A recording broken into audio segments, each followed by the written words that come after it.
no Alerta Geral. Bate-papo político com os jornalistas Luzenor de Oliveira e Beto Almeida. O assunto interessa a você. As pressões aumentam para a definição de medidas que ajudem a segurar o preço dos combustíveis. Os conflitos sobre essas medidas emperram, porém, o avanço na votação de projetos. O repórter Carlos Alberto tem informações sobre o adiamento de ontem à noite para hoje da votação de projetos que mexem com os impostos sobre os combustíveis. Carlos Alberto. Foi adiada para esta quinta-feira a votação de 2 projetos de lei que buscam frear a alta dos preços dos combustíveis no mercado brasileiro. É a terceira vez que a votação é adiada por dificuldades na negociação com o governo federal. O relator de ambas as propostas é o senador Jean Paul Prats, que já entregou várias versões de seus relatórios. A sessão do Senado desta quinta-feira começará às 10 horas, pois o Congresso Nacional reúne-se à tarde. Os senadores podem apresentar mais emendas aos textos até o início da reunião. Nós vamos sair com uma solução empenhada, conciliada com todos os agentes que fazem parte do Estado brasileiro, do setor privado e dizem respeito aos combustíveis. Isso será muito importante. Ter uma conciliação completa e uma solução integrada, organizada, que o governo facilmente poderá implementar. A Câmara receberá esse projeto completamente arredondado de arestas, com toda a organização e toda a negociação, no melhor sentido, com o governo e com os setores que produzem, declarou o relator. O PLP 11/2020 é um projeto de lei complementar que determina a alíquota unificada e em valor fixo para o ICMS sobre combustíveis em todo o país. Também permite a inclusão de mais 5 milhões de famílias no auxílio gás. Por sua vez, o PL 1472/2021 é um projeto de lei que cria uma conta para financiar a estabilização dos preços. Recentemente, alguns senadores apontaram possíveis prejuízos aos estados, enquanto outros manifestaram preocupação com o preço ao consumidor. Diante da escalada do preço do barril do petróleo, registrada nos últimos dias, o presidente do Senado, Rodrigo Pacheco, e o relator da matéria vêm destacando a urgência na aprovação das medidas. Com notícias da redação do Ceará Agora, para o Jornal Alerta Geral, Carlos Alberto. O discurso é de urgência, mas na prática, nada por enquanto. Após, como contou o Carlos Alberto, mais um dia de reuniões sem consenso para evitar o aumento nos preços dos combustíveis, a equipe do ministro da Economia, Paulo Guedes, considerou uma vitória o novo adiamento da votação dos projetos de lei que tratam sobre o assunto no Senado Federal.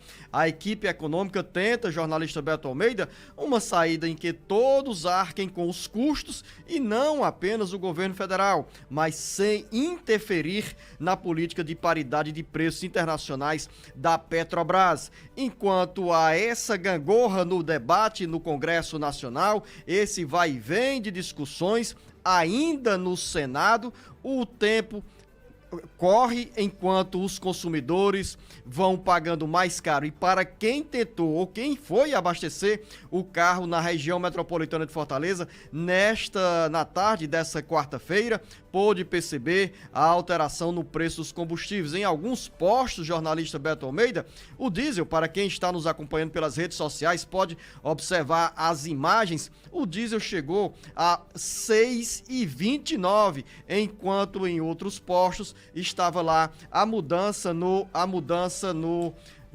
na tabela de preços. Eu vou aqui, olha aí, olha, Beto Almeida, gasolina, 6,56. Esse preço aí, sobe aí, Camila, para mostrar essa plaquinha, olha aí, 6,89 a gasolina. Cadê o preço do diesel ali? O diesel não aparece nessa placa aqui, mas tem lá. Nesse caso aí, tá 6,9. Mas tem outra placa aí que mostra o diesel a 6,25, nesse caso aí. E em outras, Beto Almeida, já chegando a 6,30. E aí, Beto Almeida, sai hoje pela manhã a aprovação, uma sinalização de que o preço dos combustíveis poderão ter maior controle? Beto Almeida, a análise política com credibilidade e isenção. Então, Luciano, a pressão tá grande, né? Como já foi dito aí, terceira vez adiado. E o que ocorre agora? Qual é a expectativa que o país tem, que os brasileiros têm para hoje? São duas situações que a gente tem que entender aqui. Uma, o petróleo com esse atrelamento que nós temos na nossa produção e do barril vinculado ao mercado internacional, isso já vinha fazendo pressão sobre a inflação antes mesmo da guerra da Ucrânia. A coisa piorou, lógico, a situação piorou por conta da guerra na Ucrânia e da Rússia, porque a Rússia é um dos grandes fornecedores de petróleo no mundo. E aí isso impacta o fornecimento do produto no mercado global. E olha só o que isso significa já. Como ontem, aliás, nesse momento que nós estamos aqui no Alerta Geral, está havendo exatamente uma tentativa de pôr fim à guerra. Só essa sinalização dada ontem pelo presidente da Rússia, o Putin, de que poderia sim, Luzenor, negociar o fim do conflito, já fez com que o dólar recuasse, chegou aqui no Brasil a 4,99 e principalmente...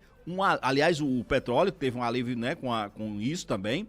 O preço do barril caiu e há uma expectativa de que, na realidade, isso chegue numa situação, Zenor, que crie um pouco mais de alívio no mercado internacional. Mas vamos voltar para o nosso caso, aqui no Brasil especificamente. O que o governo está apostando então, Zenor? É naquele projeto de lei que está no Senado, que já passou na Câmara dos Deputados e que tenta aplicar uma alíquota unificada sobre o preço do litro de combustível. Os estados, pela proposta, vão continuar podendo aplicar uma alíquota diferenciada do jeito que eles quiserem, mas será uma alíquota unificada sobre o preço dos combustíveis. Esse é o diferencial. Tem rejeição ainda dos governadores, mas o presidente do Senado, Rodrigo Pacheco, disse uma coisa, Luciano: tem que colocar o projeto em votação logo, porque o que tinha para ser discutido já foi, não tem mais desconhecimento em relação ao que está tramitando na casa. O que existe, na realidade, é ainda uma resistência do ministro da Economia, Paulo Guedes, que não quer, por exemplo, incluir, porque no projeto o presidente Bolsonaro está querendo que inclua também para o gás de cozinha, para a energia, e ele não quer. Ele, na realidade, desde o princípio dizia que esse valor de redução dos impostos deveria ser apenas sobre o óleo diesel. Mas é claro que o ministro Paulo Guedes, na atual circunstância, já cedeu. Então, a possibilidade que possa ser aprovado hoje por volta das 10 horas, ela é real. No entanto, ainda tem esses impasses. Eu volto agora com o Carlos Alberto, que traz informações sobre as pressões crescem para deputados federais e senadores aprovarem uma PEC, proposta de emenda à Constituição Federal, que garanta perdão aos prefeitos que não aplicaram, como determina a Constituição, o mínimo de receitas na educação. Os prefeitos se encontram em Brasília e pressionam os parlamentares. Carlos Alberto. Sob pressão para avançarem com projetos que apontem caminhos para a redução do impacto do aumento dos preços dos combustíveis, os deputados federais e senadores recebem também cobranças de lideranças municipalistas que querem medidas que fortaleçam os municípios. Com essa estratégia, dezenas de prefeitos passaram a quarta-feira em Brasília para mais uma rodada de mobilização com vistas à aprovação da PEC 13/2021, que trata sobre recursos não aplicados na área da educação. A Frente Nacional de Prefeitos, FNP, estima que mais de 1.200 cidades podem ficar sem acesso a recursos de emendas e empréstimos oferecidos a municípios. E defende que a proposta é a garantia de investimento no ensino dos eventuais recursos não aplicados nos anos de 2020 e 2021. Diante dos desafios impostos pela pandemia, segundo a entidade municipalista, escolas fechadas e aulas virtuais, governantes municipais tiveram dificuldades em cumprir a aplicação do mínimo constitucional do ensino. Com informações dos bastidores políticos, para o Jornal Alerta Geral, Carlos Alberto. Muitos prefeitos, Beto, descobriram aí depois de 2 anos por quais razões deixaram de aplicar o mínimo exigido pela Constituição Federal na área da educação. E olha que sobrou dinheiro. Rapaz do Zenor, olha, qual é a reivindicação dos prefeitos? É que vale, pelo menos eles querem isso, que não haja qualquer problema em relação aos municípios, aos estados e também ao Distrito Federal, com a não aplicação daqueles 25% mínimo das receitas em educação nos anos de 2020 e 2021, na argumentação dos prefeitos, por conta dos efeitos da pandemia. E aí você diz uma coisa que é verdade: sobrou dinheiro em caixa. Eles não conseguiram aplicar. Não é que eles não aplicaram os 25% porque não tinha dinheiro, não. Foi o oposto. Tinha dinheiro E eles ainda assim não conseguiram aplicar esse percentual mínimo de 25%. E esse dinheiro ficou guardado?